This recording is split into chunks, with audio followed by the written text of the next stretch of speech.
Hello दोस्तों, कैसे आप लोग। मैं सतीश।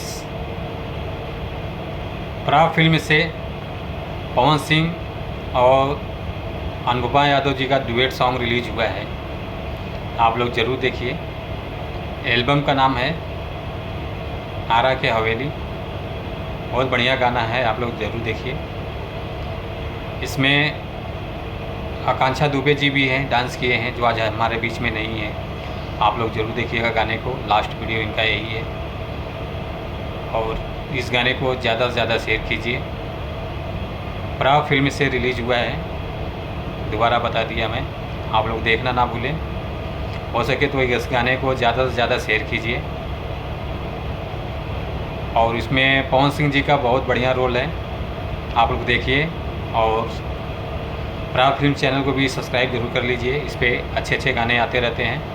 आप लोग फुल सपोर्ट कीजिए इस चैनल को, और गाने को भी ज़्यादा से ज़्यादा शेयर कीजिए। और हमारे चैनल को भी सब्सक्राइब कर लीजिए। इस पर जो भी गाने रिलीज़ होते रहेंगे, आप लोगों को नोटिफिकेशन मिलता रहेगा इस चैनल द्वारा।